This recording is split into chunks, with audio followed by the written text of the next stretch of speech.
We talk about this dynamic like there was a river running below the surface of the earth, and all we had to do is take a little spade like that, and whoa, there's all this water's flowing. There was a lot of energy and just positivity and just serendipity and all emotions were flying high in a good way. And the whole point is to express yourself, right? The whole point is to have this release. For me, music is very much therapy. It's how I understand myself in the world. It was the first thing that I ever figured out how to work really hard at. All these experiences, I think that's helped me hone the craft even further and helped me become just more aware of what I'm doing, why I'm doing, how I'm doing it. And I, in my head, am saying, you know what, man, maybe you're right. Maybe that is God telling you go up there.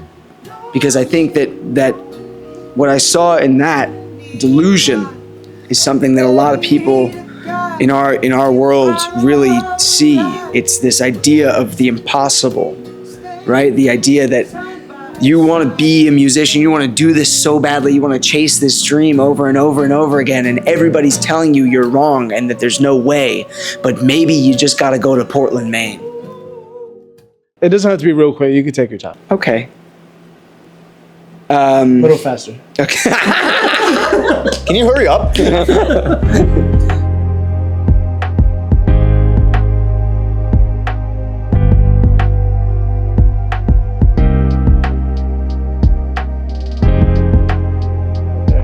Like I said, we're not trying to make anyone look bad. So, feel relaxed. You guys did a great job performing, so thank you for that again. Yeah, man. All right, I'm going to try an intro or two and then kind of get right into it. Cool. No. And don't be afraid to get real silly with us. All right. We definitely, that's definitely part of it around here is we're just kind of kooky and crazy, you know what I mean? Whoa. Oh, yeah. That being said, welcome to this very serious podcast. Welcome to another episode of Good Soup After Dark. I'm your host, Jay Gonzalez. We have Morihrihart behind the cameras on the ones and twos. And as per usual, we have two very special guests tonight, Philly-based duo here.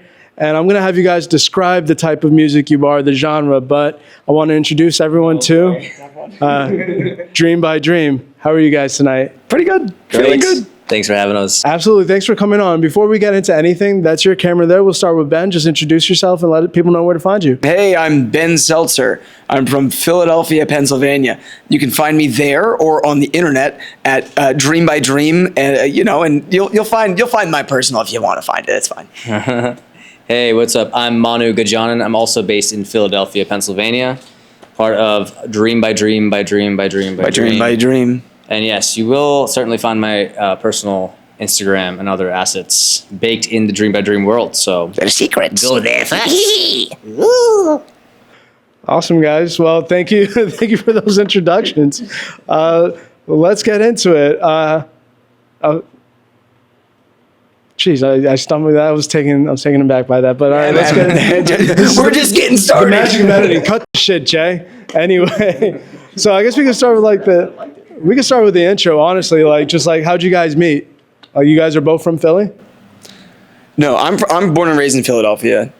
This guy, he's from Western PA. Yeah, I'm from northwestern, middle of nowhere, Pennsylvania originally. Moved here from Pittsburgh, PA in 2021. And we met 2022, February. Mm-hmm. I had a band called Love Tap. Love Tap was like a 6-piece. We had a horn, a couple of singers. It was great. We had a great time doing it, but it wasn't exactly the curated sound that I was looking for. But in doing that, I had a residency at a place called Dobbs on South Street. And so I used that to curate a live jam, because my thought was, if it's a jam, then people will come and I can sneak in our set right in the middle. As soon as everyone gets there, we stop the jam and we do a full set. So we did 3 or 4 of those before Dobbs shut down. But we actually met on stage at the jam at Dobbs. He was playing. I went up. I was like, dude, you're amazing. And he was like, thanks. And then we didn't talk for a year. Yeah, pretty much. So So then how did you guys figure out that, I mean, you played together that night when you met? Like, No, I was really. just hosting at that point because I was, especially then, I could not play the guitar. Even now, like I could play the songs I write and I could play a couple other things, but like I am by no means like a shredding guitar player. This guy rips. This guy, he's a cat. You know what I mean? You know what I'm talking about? So I was just up there like greeting people and making sure the line was good for the jam and everything was working out. We started playing together because I was playing a bunch of gigs summer 2023. And I had a guitar player named Anna Pants McLaughlin, excellent guitar player. We and her were going to do a bunch of duo gigs. And then she got picked up to go on tour. She got scooped.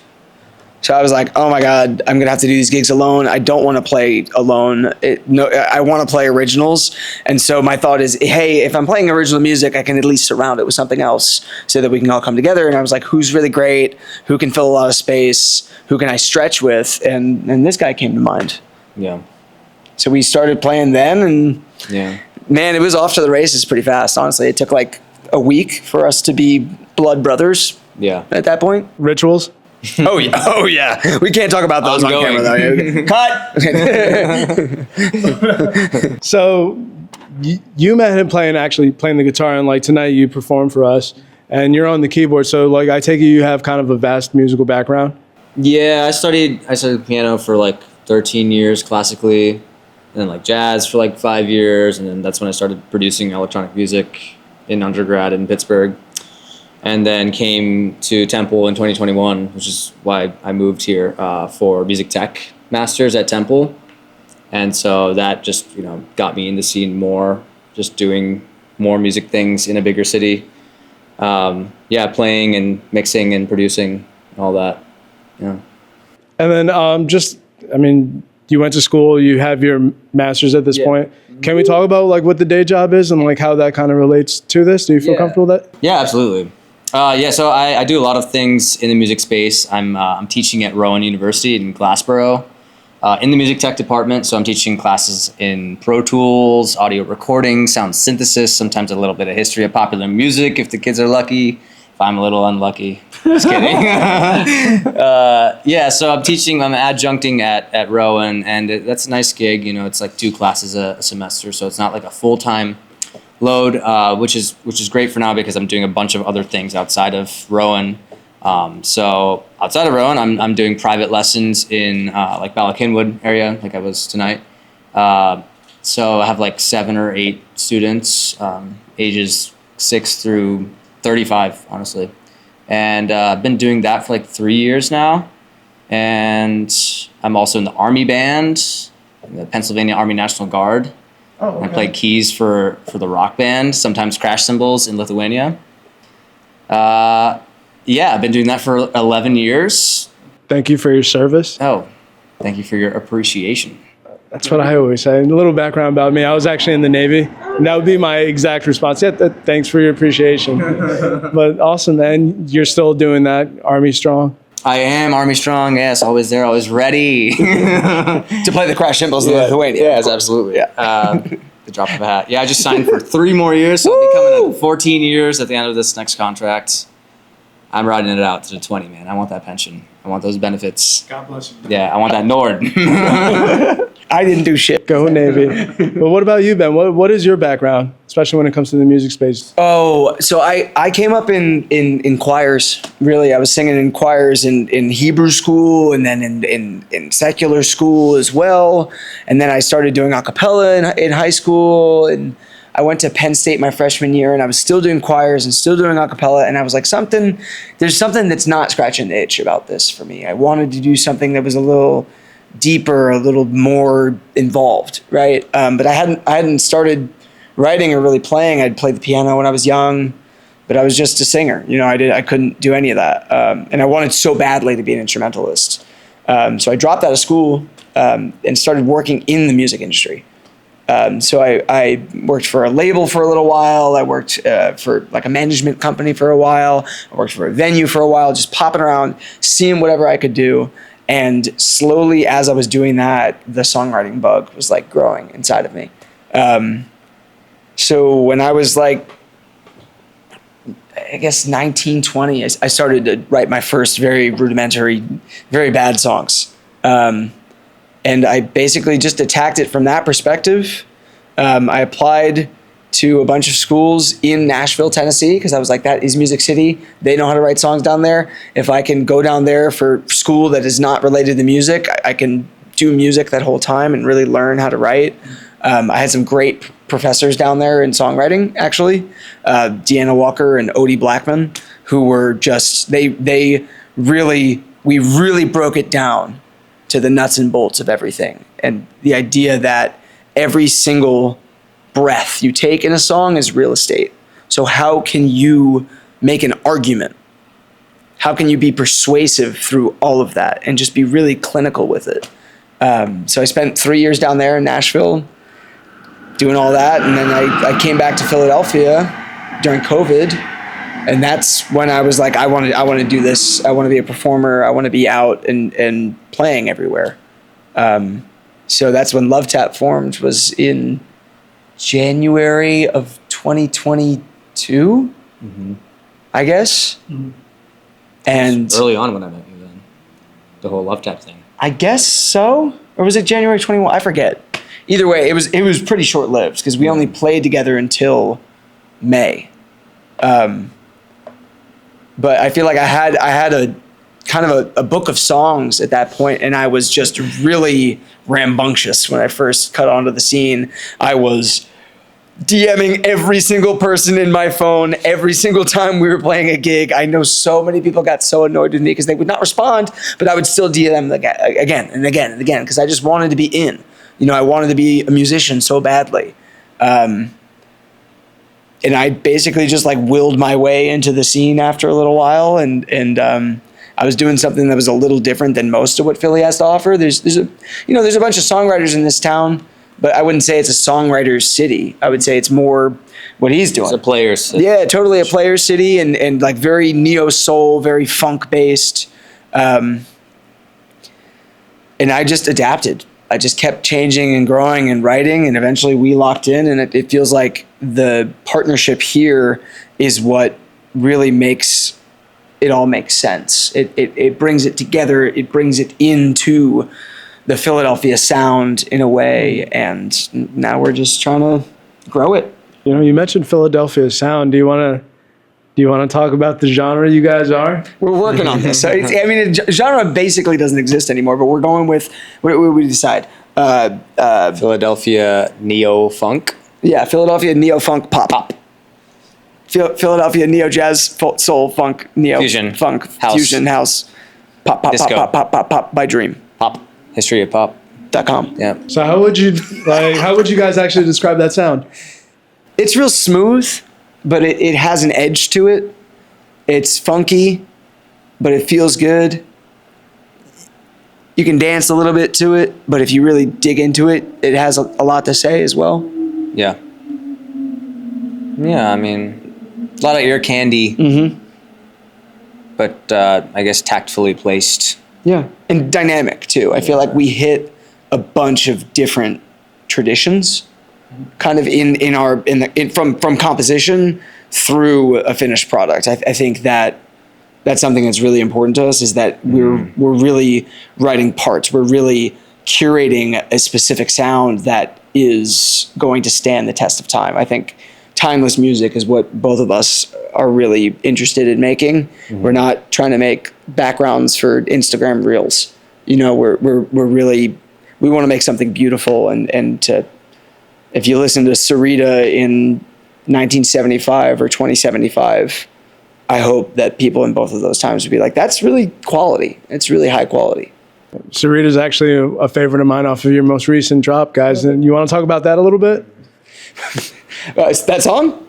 No, just the EP Night and Day. Oh my God. And you can talk about the song too. I mean, it's an open platform for you guys. Yeah, I mean, I'm really proud of this project. We started this project, I guess we were technically a band, but it was kind of before we were even really. I remember the phone call we had when I was on the way to your house. I was biking to your house. Yeah. When we were about to cut Sarita, which Nikki had already done some. You had the voice memo. I sent the voice memo of the song to the producer of 3 out of the 4 tracks on it, Nick Leonardo, Nicky Boy Leo. Check him out at Nicky Boy Leo. And he just did something to that voice memo. I mean, he made it sound really good, so much that we almost just put it out as voice memo plus his production. Yeah. But we eventually decided to recut the guitars, recut the vocals, add mono, all the rest of it. This was what, July 2023? Yeah. This is literally like a week before we established Dream by Dream. Yeah. So we were just working on stuff, and we were working in Portland at the time too. Yeah, or maybe that was after. That's in the future. I mean, that was the first thing we worked on, but it's coming out later. It's not out yet. I'm just saying we were working on stuff at the time. I think the interesting thing about this EP is that it didn't start as a project at all, and we weren't even a band. So it was just the first wave of the sounds that came out of us. We talk about this dynamic like there was a river running below the surface of the earth, and all we had to do is take a little spade like that, and whoa, there's all this water's flowing. So this project really feels like the first wave of everything that's come out of that, and we didn't even really think about it. You know what I mean? It just sort of flowed, and that's how we ended up with these 4 tracks. So this project it's been finished for a while, except for Slow Track. Slow Track was the only one that we hadn't actually formalized until 2 months ago, maybe. Yeah. But I think the last track we finished. Yeah, and the first track on the EP. Yeah. The thing about this project that for me is that I love it. I think it's so great. It does feel a little old to me because I know what we've done since then. I know how the sounds have grown since then, and I think we're both really looking forward to the next project and letting it gestate, letting it grow and build to bigger than this one was. Yeah, it's a great project. Like I said, I listened to it probably the day before I went to see you guys, and then you told us about your most recent performance, and I listened to it a couple more times then. Had Marie listen to it. And it's a great project, all major platforms.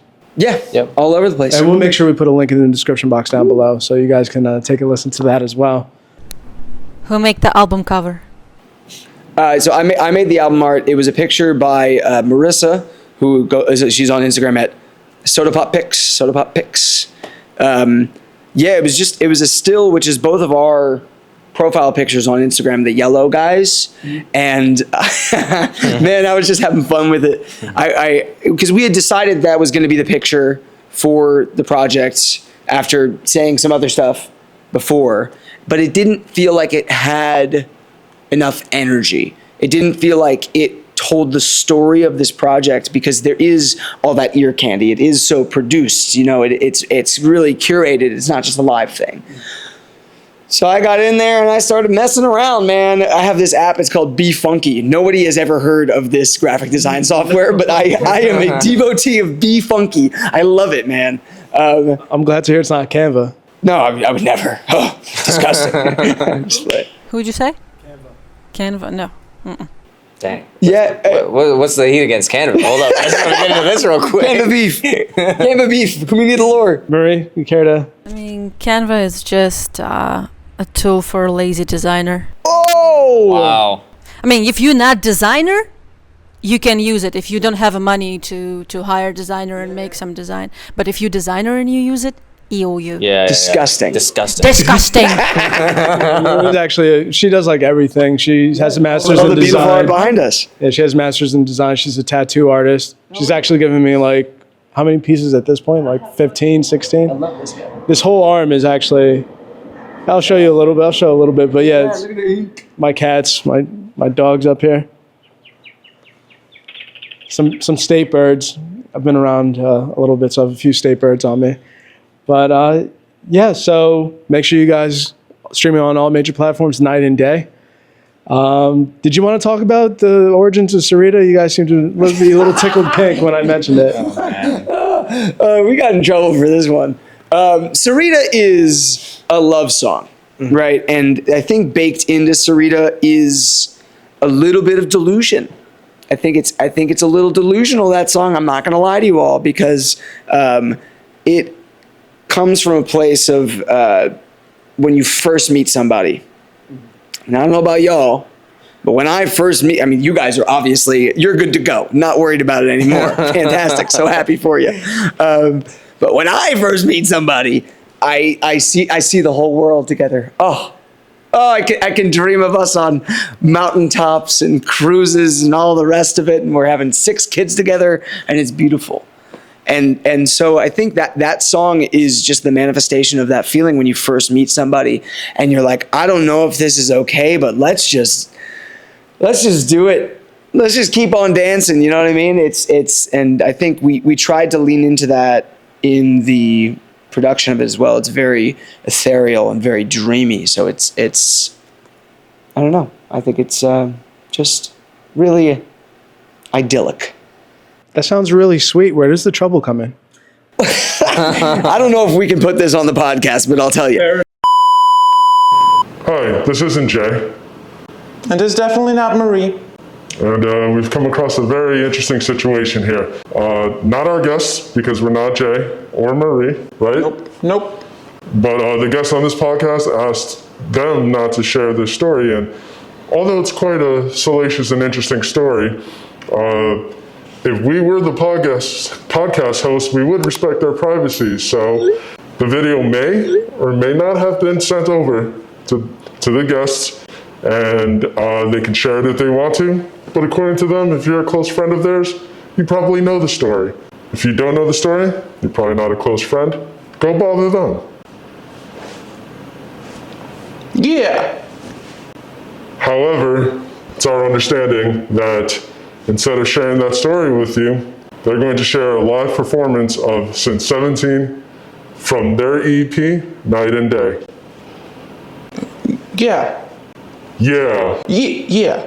Now enjoy. Enjoy.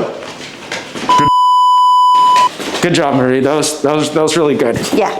Keep your mask on. It's still recording. Okay.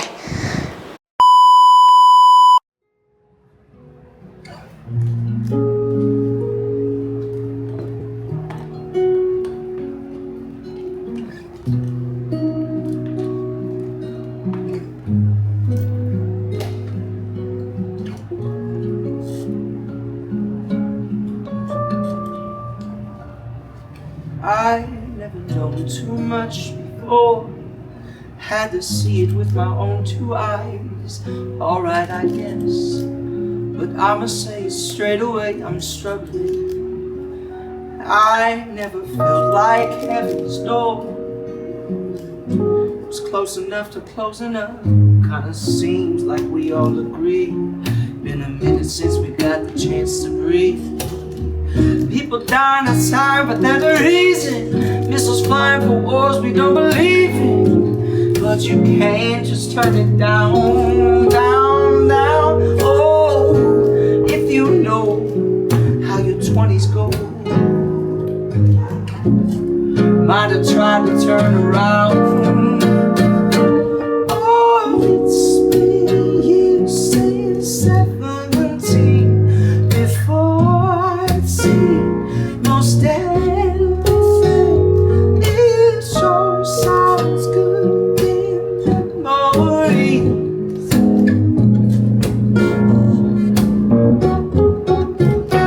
No shit don't hit till 25.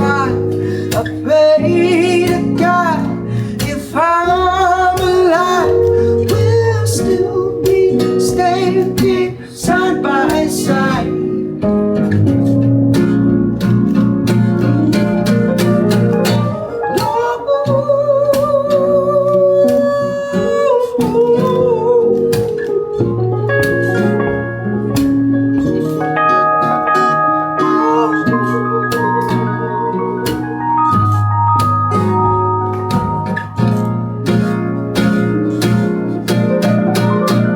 Can't hardly get a word in.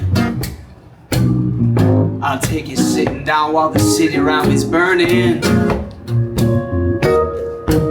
Cause every single day I'm learning about the breaks that beat. It seems to me like like 23 was meant to be the most spiritual occasion. Settle down, I'm bound to lose my patience. People dying outside without a reason. Fighting fire with fire, but don't believe it. That we're bound to burn it down, down, down. Oh, if you know how your 20s go, might have thought it better now. Oh, it's been since 17 before I see most anything. This sure sounds good in memories.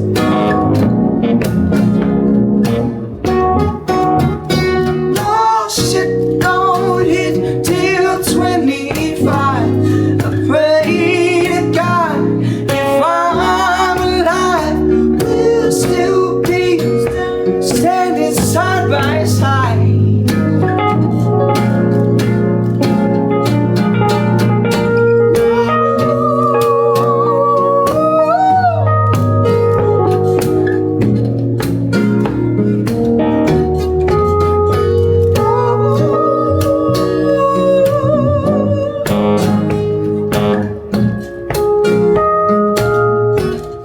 We'll still be standing, still be standing, still be standing, still be standing. We'll still be standing, still be standing, still be standing, still be standing. We'll still be standing, still be standing. Oh, we'll still be standing side by side.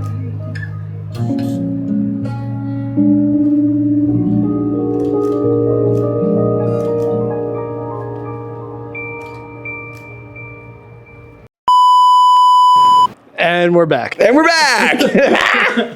Messy. So obviously, draw a lot of inspiration from real life. Yeah. And it yeah. seems like you guys have lived quite the life together so far in this brief time they've, had this partnership. I'd like to ask about the name Dream by Dream and how much did Inception inspire it? Almost none. I would say I've never seen Inception. I know about the spinny top, but I've seen Inception. I saw it in theaters in India. did you love it? I did. Did you love it more because you saw it in India? The experience was pretty sick. There were like 200 people there, and it was a huge Wow. theater, and everyone was like cheering, and there's a lot of energy. Was it in English? Yes. Okay. Subtitles in English. Wait. There were subtitles in English, and it was in English. That's just Interesting. how That's how they theaters. do it? That's how they do it there. Oh. Yeah, that's how they do it. Really comfortable. If you don't understand what they say, you can just read it. What they Yeah, There you go. and the seats were just so comfortable. I remember. As well as the subtitles. Yeah. But the name, Dream by Dream. Oh yeah, Oh, yeah. I'm not talking about Inception. Not Inception. Not movie theaters in India. Well, summer 2023 is when it happened, right? I was playing Dreams by Fleetwood Mac a bunch with my old band in Pittsburgh, and I wanted to bring that into our rep. So that was definitely a part of it, and us also talking a lot about our dreams at the time. Yeah. And how crazy they were, and writing about them. And he was writing songs in my uncle's apartment in Brooklyn. Yeah. We realized we were 15 hours apart. The day we were December born. 5th, 1996. December 6th, 1996. Yeah. So that was, a lot of things were happening at once. There was just, Yeah. there was a lot of energy and just positivity and just serendipity Yeah. and all emotions were flying high in a good way. And I remember For the most part. the hand signal. The hand signal was essential to this Yeah, because yeah. we have this hand signal. So you put your thumbs up like this, put them together, cross them over, touch your little pinkies, right? And so I learned this when I was really young. I don't remember why I learned it or what it was for, but I was at my friend Skylar's house and we were just hanging out. And I was like, dude, have you ever seen this? And he's like, what is that? That's pretty cool. Mm-hmm. And so I thought about it and I was like, oh, that is pretty cool. Yeah. And so the original name was actually it was Dream by Dream, but it was spelled out Dream X Dream because it's like an X in the middle here. Mm-hmm. But people kept saying it Dream Extreme, which is that's not what we're going that for. era. That's a little more high-speed punk than what we're going for. So yeah, our email address is still dxdmusic1996 at gmail.com, as one does. But If you guys need to book them. if you need to, yeah, that's but yeah, we were just talking about our dreams and sort of my dad has always been a big believer in the latent meaning of dreams and the idea that it's something that you're working on. You can't confront necessarily, but your mind is telling you subconsciously, hey, this is important to you. This is what matters. Yeah. So just really leaning into that and sort of the idea of intuition guiding you and, the serendipity of us meeting, even being born one day apart and having similar goals, similar aims, similar bands falling apart. This band was formed because we were like, we hate bands. We hate playing with bands. It's so annoying to get 6 people in a room together 8 times a month. Like it's awful. Everyone's booked a bit, especially in Philly. Are you kidding me? All the best players, they're booked every night of the week. Good luck nailing them down.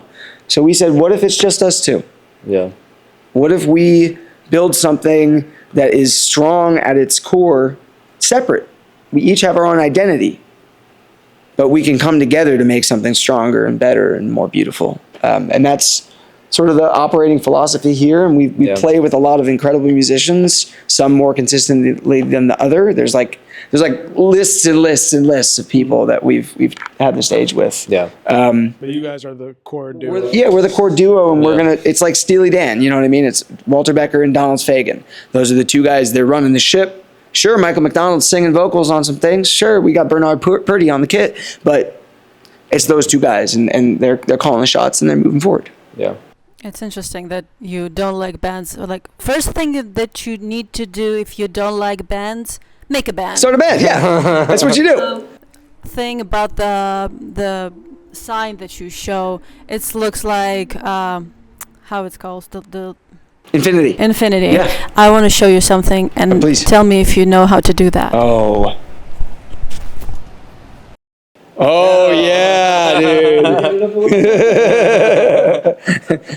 We might have to change it. We might have to change it to that. I'm gonna try that out. How do you? That's it. You gotta figure it out. Maria, tutorial, please. One hand flip. The tutorial means show us nice and slow. Yeah, you gotta flip it. Together. Then you put this middle fingers and twist it. But you Twist need to it. put them in a, like, if you twist it, if you do this, you need to do this in a different direction. So, like, you put only this too, right? And then you move it like this. Oh wow. Yeah, and you can do this. And then wiggle, bro. You gotta wiggle it. Yeah. Wiggly, wiggly, wiggly. Yeah, wow. And I also can do it. That's yours is really good, Jay. Real riveting stuff, guys. Wow.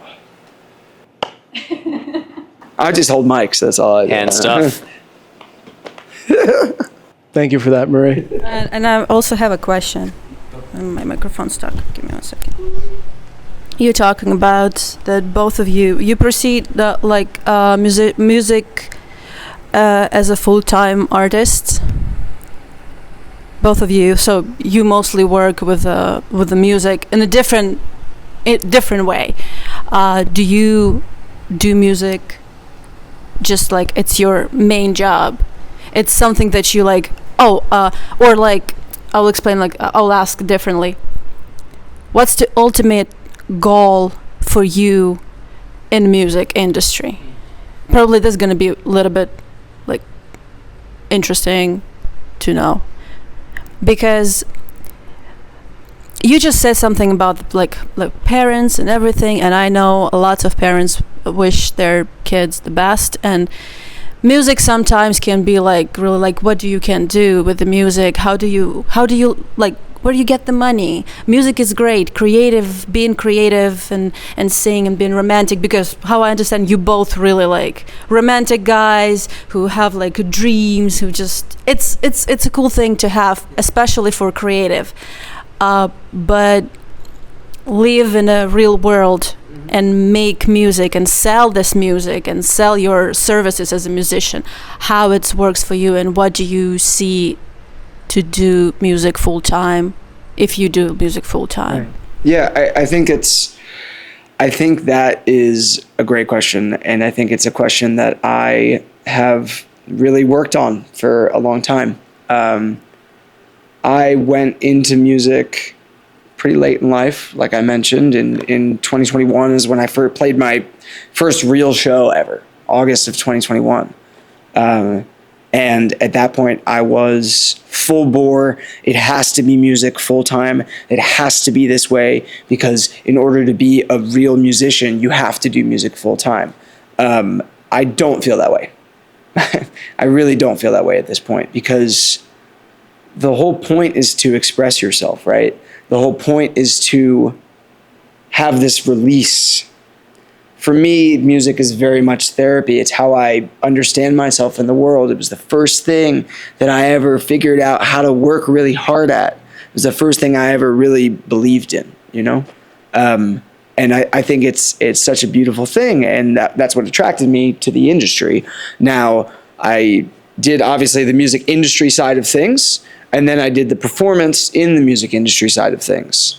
I was in a wedding band for a long time, and I was going to move out to Los Angeles, actually, to be in wedding bands and write songs, and I wanted to be a songwriter full time. And I went out there. I played a show out there. I was having meetings with some people in A&R and really trying to figure out, hey, how can I get in? How can I be a part of that? And I flew back from LA, and I don't know, I just had this really empty feeling. I had this feeling where I was like, is that it? Is that all I want? Because as I had gotten deeper and deeper into at least my practice with music, which I'm a songwriter, I'm not the best player. I can't go out every night of the week and play with somebody new. My world just kept getting smaller and smaller and smaller. It was very isolating to me, because I had to focus on exactly the word I was going to use in the second verse, and that was my priority. And what I kind of realized is that I was affecting people, I was touching people, but in very short-term ways. I would play a show and everyone would come up to me and go, wow, that was great. What a great time this was. It was amazing. And I would feel on top of the world. And then 2 days later, I would be missing that so much. And all the work that I had put in, it was great. But then I walked home with $150 maybe and start all over again. So I realized during that time that, hey, I love this. And because I love this, I don't want to sell it. I don't want it to be somebody else's. I want it to be my own. And I want to do something as well as this that touches people in a real serious way. So for the last 3 years, I've been working on, and now we're knocking on the door of applying to medical school. So I take my MCAT on the 28th of this month, 27th of this month. And ideally I'll be starting med school in summer of 2026, which is really cool. And there's a million ways to connect music and medicine. And I am really excited to get the medical training under my belt and then start getting really creative with it, because I think that there's a real need for more holistic care and, patience and kindness with people rather than just, slapping a prescription on them. Mm-hmm. But we'll cross that bridge in several years, I'm certain. Oh, yeah. What about you? Oh, yeah. It's an interesting journey I've had. I come from a lineage of educators. Both my parents are professors. My dad teaches economics. My mom used to teach English, but she teaches classes in like Bollywood culture, Indian culture, Eastern philosophy. My dad has sang his whole life, played violin, got me into piano lessons when I was like 6 years old, and they were adamant ever since I started with the regiment and routines of it all, and were really on me to like be this classical piano prodigy. And I was about it too, because it like, I'm not gonna lie, it just kind of came to me when I was like 7. Like I was just like, oh, this just makes sense. This clicks with my brain. So like I'm gonna do that and be as great as I can at it. Why not? You know, I have all the support. So yeah, I did that for, you know, like 14 years of just like recitals and like learning crazy classical pieces. And, you know, I came to applying for school and went to my hometown branch campus of University of Pittsburgh, Bradford, where both my parents teach, because free education is great. So why not take advantage of that? There wasn't a music program there, but I wanted to pursue music, and my parents were like, yeah, give it a shot. I mean, you've been doing it your entire life. Why not like give it a go in an academic sense? Like, you should think about teaching like long term if you want to really make a thing out of it. I was like, yeah, whatever. Like, I want to be like this pianist. I want to like tour the world. I had all these crazy dreams and ideas, but no real plan of how I was gonna get there. I was just like, yeah, I've been playing keys my entire life. That's gotta help a little bit. But yeah, you know, I did this like 2 years at the Bradford campus, but I was like, I need a city in my life. I cannot stay in Bradford, PA if I want to make music a thing for me. So I moved to Pittsburgh. I transferred to the university, the main campus there. And that's when I started, you know, diving into jazz piano and like studying with like this legendary jazz pianist there, Frank Cunamondo, who's like been 90 years old my entire life. But, you know, he really kicked my ass, not gonna lie, you know. Because I grew up in a town of like 7,000. And I was like the sole piano kid, basically, in my high school. So I was like, you know, thought I was ripping, thought I was killing it, you know, on top of the world. And then I go to Pittsburgh and I meet much more accomplished players than myself, and I'm feeling down on myself. And then Frank's kicking my ass, and I have to like really practice even more. My parents aren't there to put on the kitchen timer for an hour and like, you know, hunt me down to like practice. So that was an interesting journey, and I was like studying electronic music at the time and like producing and like doing all this like weird shit with jazz piano harmony and like mixing it in my own style and like developing a sound for myself and just throwing shit at the wall, seeing what worked, seeing what didn't. And, you know, ended up with a bachelor's in music. And then at the time I was in the Army band as well. So I was like doing that, but I had no plan like of teaching or, you know, I was playing in a band, but it was like, I was like, oh, this is what it's like working in music, I guess, right? Gigging here and there. My bank account was very low. Yeah, it was interesting, you know. And then of course the pandemic kind of stunted the whole gigging stuff for a while. I was working at Guitar Center in the lessons department. Not even teaching. I was like running the lessons program in Guitar Center, which was, you know, its own thing, I'll just say. And that's when I was just like, I think I should try to further my education and try this teaching thing out, like at a serious level eventually. But I would need a master's, and, you know, Pittsburgh is a cute city, but again, I just wanted something more, you know, those sentiments of like being in Bradford, moving to Pittsburgh, that same mindset hit. Had a bunch of friends in Philly, wanted something bigger. So I figured, you know, why not further the education, immerse myself in a bigger scene. It could only, you know, we're only going up from here. So applied to Temple, did the master's thing, got into a band within 10 days of moving here through like a QR code, which is basically how we ended up meeting, was through a mutual player in that band. And I was in grad school full time and like doing a bunch of crazy music tech stuff, like coding plugins and like mixing a little bit, doing some recording, but mainly like CS stuff, not stuff I would want to work in. Like I want to be more on the creative side of things, like using plugins rather than building them, at least now.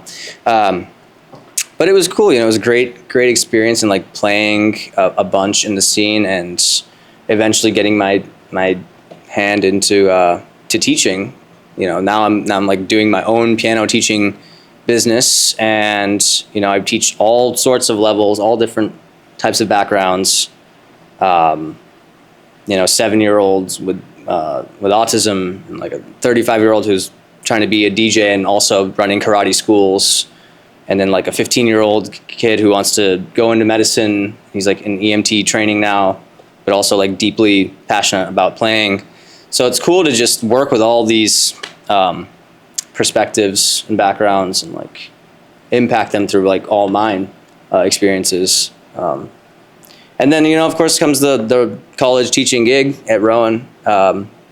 So that's a great introduction as to like what a teaching at the collegiate level could be, and I don't know if a full-time prof thing is in the cards yet, but maybe in the future. But I think for me, like teaching has been a wonderful way to make it happen, doing and teaching what I love through all these experiences. I think that's helped me hone the craft even further and like help me become just more aware of what I'm doing, why I'm doing, how I'm doing it. So yeah, I think teaching is probably gonna be it for me for a while, as well as doing all the crazy things on the side, which I feel like is pretty common among professors, right? Like you were telling me about your guy at Jeff who like works at CBS. Yeah. And does research and does a bunch of things. Yeah. It's what you do. It's just what profs do. And I think that's, I'm finding a lot of, growth and fulfillment from that. So I hope that answered the question. I listen and I do my own, like, how it goes. I forget the word. If you digest the information and make what? Interpretation? No. The result of thinking. What is it? Having thoughts. What I'm trying to say, it feels like you have it's interesting how people with a different background but both have the same interest come into one moment where they both can express themselves through this passion. Yeah. So in your situations is more feel like you just see the industry from the inside and you realize that industry, like art industry, anything, this can be music, movies, art, like paintings, it's totally different than just creating this for because you love it. Because like you said, and it's stuck in my head, because when you do this for money and you take it as a business, you start thinking how to sell it, what I must say to people feel it, how I must write it down this note, how I put it all together for people dancing, for example, like for this music. And is actually really exhausted because there is no character in it. You're trying to take up the public opinion and create for them. And in your situation, I believe like it feels like, tell me if I'm wrong, it feels like your parents had interest in something and they probably they do this but not take it professionally, because I believe my parents have the same kind of issue. They do something else, something more worldwide important, and they see you, a child who can achieve, like they see the talent and they like, oh, he can be that part who just take all of the artistic side of our family and just make it. And I believe it's amazing when you have a support, even if sometimes it's rough. But if I see that Jay do something really good, I'm gonna talk about this consistently, and he's work a lot. And you realize, like, yeah, it can be hard, but you can have good result if you're not working hard. Yeah. And I really like your stories. It's really touching, you know, a little bit, like sensitive part. And I was gonna say, like, Ben, your part of the story, not that yours didn't. I just didn't have the same background, but it's just like, as far as just like kind of being in the industry and like trying to make a way financially and then seeing like how it is and like how rough it can be. It's not that you gave up, and I'm sure you've dealt with the same thing too, Manu, in a certain degree, but like as far as like what Marie and I would do, like we started trying to do like videography and like event coverage, and it was really like we weren't making any money, any business off of that, and we tried really, really hard. And then the podcast, what we're doing now, is kind of a product of that. Yeah. Like we were so busy trying to do stuff for other people and make a living off of it. Right. We were kind of pulling away from what we actually like to do. And like for me personally, I like the interview format. I like interviewing people, getting to know them in this way, and then putting it out for the world to see. And, you know, right now we have our small audience and we're still trying to grow that in a way, but the focus is less business-minded as much as it is like really trying to spread the word about people like you guys who work really hard at their craft, who are really good at their craft, but might not have that same reach to an audience that somebody that has the backing of an industry, right, or has some type of financial backing or whatever type of backing that a lot of people on our level lack. Yeah, for sure. And I think there's a quote that I was in a post-baccalaureate program until last week, which is basically, I didn't do anything medical undergrad, so you have to get all the prerequisites to go to med school. You got to get all the science, obviously. And so I was in this program, and about that we met the summer before I went into this program. We started this band, we started moving, we started going. It's the best musical connection I've ever had. Oh my God, things are going great. People love us. We're booking like some high value gigs. Oh shoot, this is going great. And then school started, you know, everything's fine. And then school got hard. And I had this moment in like late October of 2023 where I said, I'm not doing this. I'm getting out of here. I'm dropping out of school. We're gonna go on the road. We're gonna do this thing.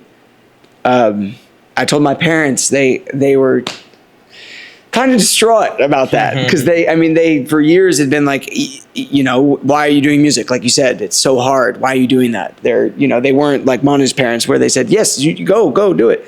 They were not about it at all. Let me tell you. But I said, I have to do this now. I have to pursue it now because this is what I believe in, and this is who I am, and this is all this stuff. And so I started talking to people. I started to try to figure out how I could cut in, how I could get there, how we could jump this thing so that it made sense. And I spoke to this woman named Nina Rosen. She's Philadelphia based. She's a songwriter, amazing artist, amazing person. And I was chatting with her. She had heard me at Time years ago on the mic, and she singled me out. She said, "Come talk to me. Let's have a conversation." We got to talking. Years go by. I'm talking to her. I'm saying, "Nina, like I want to drop out of school. Like I want to go for this 100%. What can I do? What can I do? What can I do?" And she said, "Ben, many are called, few are chosen." And that just hit me, man. Because yeah, I'm called to this thing. And yeah, I want to give my everything to this thing as best I can for the rest of my life. But whether or not I quote unquote make it is not up to me. It's up to you in there, you know? And so I think going back to your question, which is like, what's the point and why do you keep doing it, right? What does it mean to you overall? Mm-hmm. My purpose is just to do it until I go, you know? I want to have records of my life to show to my kids and their kids. I want to have a chronology of who I was and why I was. And if something happens, great, fantastic. I'd be so happy to get picked up on a tour and go play for 3 years. But if it doesn't, that doesn't matter to me. Yeah. That's not the point. I love this. I love it every time I pick up a guitar, and finally realizing that like that was the point of it. Oh my God, has it freed me. And now every gig we do it might as well be halftime show of the Super Bowl because we're bringing it. It doesn't matter. There could be no one in that room. We're bringing it because it's for us. Yeah. You know? I like that. And I also believe if it's yours, it's going to be yours, even if you don't feel that way at the moment. Yeah. And you never know. It can be tomorrow you became the huge star, and it could be when you became like 80. But if it's yours, it's going to be yours. And if you have fun doing something, you not be upset if it's not going to be. And the thing about recorded music that's amazing is it lasts forever. we get to keep it. You know what I mean? It's so much better than doing a live show, because the live show, you put in all the work, you put in all the promotion, blah, blah, blah. People come, then they go, and then it's over. But a record? How crazy it is if you have a kids and they just like, oh, that's our parents. Yeah. And they do that cool music. That's crazy. Right. And if it's gonna be like, it's our parents and they do something else, or it's our parents and they're somewhere in a tour and we here listen to like old CDs. What the CD is? Oh my God! Where to? You know what I mean? Yeah, for sure. No, it's an incredibly special thing to do, and part of the reason why I attached myself at the hip to this guy so strongly was because I saw very quickly that we could do this thing in a very professional way. We would be buttoned up. We would continue to do it no matter what. And we would support each other, and we could make it better together. And so it just made sense. I don't care if there's another song that ever comes out that says Ben Seltzer on it. I don't care. Maybe it'll happen. I don't know. But I don't care. I just don't care. That's up to him. Oh, jeez. You have magical energy when you on the stage. That's true, and it's really complicated not to pay attention to you when you're on stage. You know what I mean? Sometimes it could be a band, they're playing somewhere in a I don't know, cafe or a restaurant, and it's just like a background music. With you it doesn't work. You're not a background music. Yeah. You guys are stars. We have fun. We have fun, man. Yeah, we do. I wanted to circle back a little bit, and I realized that, Ben, you mentioned something earlier, and I think it kind of ties in with what you're talking about and like trying to keep it like in the arts, as an art. You mentioned like you didn't want to make stuff for like Instagram or like TikTok, like 15-second, like. So how important is it for you to kind of just make like real lasting pieces that last more than 15 to 30 seconds? Because that seems to be the trend these days, right? You know, like people that we worked with in the videography space is like, oh, how do we make something go viral? It's like, I don't give a shit about that. You know, and that's just me personally with the video stuff. Like, how do you relate to that as far as the music? Yeah, I mean, I want to write things that hang around, and it you know, we have our moments where we're trying to grab a little bit of. I think our first release, Down, is like the most slutty thing that either one of us has ever worked on. You know, it was on purpose. We wanted to be like, hey, here we are. But I think overall, I think especially as I get older, I just want to make things that, you know, someone's mom wants to listen to, and something that brings someone comfort and joy and peace. And I know you feel that same way. Mm-hmm. I mean, it'd be super dope to go viral, and then you have 6 weeks where everyone's doing your little. Oh, I went to high school with the girl. You know, I'm looking for a man in finance. 6'5", blue eyes. Did you hear that last summer? It was the song of the summer. Yeah, mm-hmm. I went to high school with her. And actually, her parents moved in to the apartment across the hall from my grandfather. So it was kind of crazy. Her dad like plays the guitar. He's like a very, very talented guitar player. And so when I met him, he was like, yeah, Megan just got a recording contract from Universal. And this is the guy who tried for 15 years to be a recording artist, talking to me, who obviously, like, I put my all into music, and she made a TikTok and she's got the record deal. And that's how it is. That's just how it is. And, you know, she did the thing that people glommed onto, and that's who gets the prize, right? But I don't very much care. 98% of record deals fold before they're done.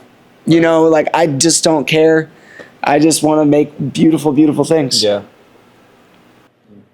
And I think kind of just with that mindset, you don't put this like crazy time limit on yourself, or like these crazy kind of expectations. Like, I need to hit this amount of whatever your metrics are that you use for music to count yourself as successful. I mean, with us, it's kind of like views and like retention, and like looking at that can get real discouraging. Like, you know, we're in an age where people watch 15, 30-second TikToks that make people sit for a whole hour sometimes. Yeah. It's like, it's tough, but it's just like, we like having the real conversations. Right. And like, hey, this is the kind of stuff I listen to, and I know there's an audience out there for it. But yeah, it's just kind of the same lines of like just keeping it true to who you are, Right. as opposed to trying to fit this mold of what you think people want you to be. So. Yeah, the view count thing is I know both of us have definitely struggled in our own rights with. It's the highest of highs, but the lows, man. If you like really make it important to yourself, like seeing like several thousand like views and likes on something is like really great. And that's something you work really hard on. It's like, this is going to get them. It's like 2 likes, maybe 100 views. Sad. Right. But it's just like that pulls away from the art. Right. And we were talking about this morning actually on the phone. The idea of like just relying on that external validation is never gonna make you happy, because it's always transient. It's always fleeting. Yeah. Because you have to post the next video no matter what. And everybody else is also posting the next video. I'm in a place right now where I don't know if there's ever going to be another new true superstar. I think Taylor Swift might be like the last true superstar, just because of how saturated the market is and how it's totally decentralized. So how can anything possibly catch on to that level when there's too many darts being thrown at the board for anyone to notice one dart and for that to grow and change? So in my mind, it's all about creating an audience that cares, and whether that audience that cares is 5 people or it's 500,000, that doesn't matter to me. Yeah, and it takes that expectation of trying to be appealing to the masses versus, And I think on the other side of that, it can be a good thing, like having that sort of decentralized, where you don't have that pop star that you attain to be. For me, it was Britney Spears, I guess. But I'm totally kidding, guys. I'm terrible at jokes. Oh, baby. But no, I think it really opens it up for like what you said, to kind of build on that audience. So, you guys have anything else you want to touch on real quick? Manu's been working on stand-up comedy lately. Oh God. In a big way. I mean, he's really been talking about it. Yeah. More to come. Not today though. Nothing about vitamins? Who's your favorite comedian? Yeah, Manu. Oh man. I mean, I've checked out some of this guy Tim Heidecker's stuff.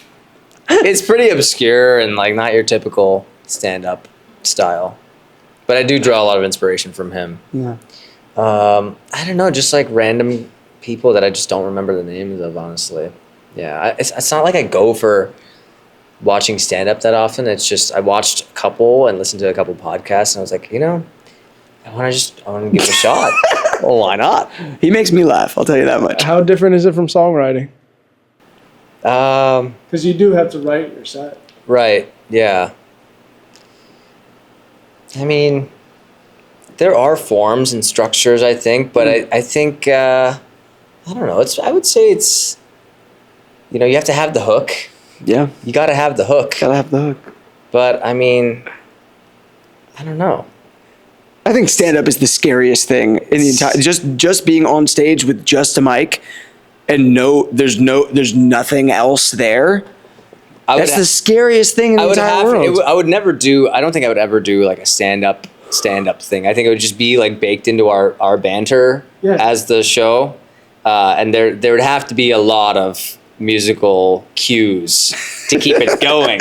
Because the dead air part of it all doesn't really sit well with me. No, that sounds like something you guys can definitely work on together. I think the dead air is the best part of it, me personally. You just like watching your friend bomb. No, I need someone going "but-uts" on everything I say. Because that's what's going to make them laugh. No, but they don't give a shit what I say. What's your joke, yours or that you hear and you usually use? I don't know, for get new friends and like you joke, or like trying to make a girlfriend laugh. Like, what's the joke that you usually? Oh God! And people who know you use this joke consistently, but it still works. It still hits. I don't think I really have one, but I should form one. Yeah, we gotta get you a one-liner. Yeah. Yeah. No, I gotta think more deeply about that. Yeah, I gotta get that hook. You gotta have the hook. Gotta have the hook. Gotta have the hook. I mean, the vitamin. Today I was thinking about building on the vitamin Oh. chant. because I was in the shower. And it was like, did I take my vitamins? But I was like, well, no, I didn't do my vitamin chant. But wait, I was like, did I do my vitamin chant? So now there's another layer of, I've taken my vitamins, I've taken my vitamins, I've taken my vitamins. I've done my vitamin chant, I've done my vitamin chant. I've done my vitamin chant, right? It's part of the whole Inception, dream by dream world. I think you should start posting your vitamin chant on a daily basis, because then you'd be able to keep up with it. Because then there'd be a record. Yes, a redundancy of it. Yes. Well, you could post it twice, and then there'd be a redundancy. Sure. Yeah. I think that'd be a good way to get it off the ground. Okay. You've heard it here first. I've taken my vitamins. I have taken my vitamins. I've taken my vitamins. That's like the third vitamin chant I've done today. Wow. I have a question. If you have vitamins in a pills, vitamins in the shampoo, and a cream with contain vitamins, it sounds like you take the vitamins 3 times. Wow. So you can Hence you the can 3 chants. you can Triple dose. Quit one of them, or it means that you have vitamins specifically for hair, for knee, and for. I'm just like a Centrum multi-gummy guy, Yeah. 2 a day. It's good. You just can't eat a gummy, so you don't need to pretend like you don't need to call it vitamins. I have a gummy fixation, so. And vitamin, I guess. Vitamin. Wow. When I was a kid, I called them vitamins. Yeah. Very fresh. Yeah. That's good. You've heard it here first. I call it vitamins. That's nice. Yeah. Vitamin water? Not my thing. I think it's bad. I think it's always been bad. It's just there's an aftertaste before you drink it. I was thinking about vitamin water yesterday afternoon. I was like, how did that get off the ground? It's just 50 Cent. 50 Cent did it? Well, it was his. He bought his it to the company and then sold it. It's just no good. It's no good. I don't believe in vitamin water because most of vitamins they not how it's called. Give me the word. Soluble. Thank you. Yeah. In the water.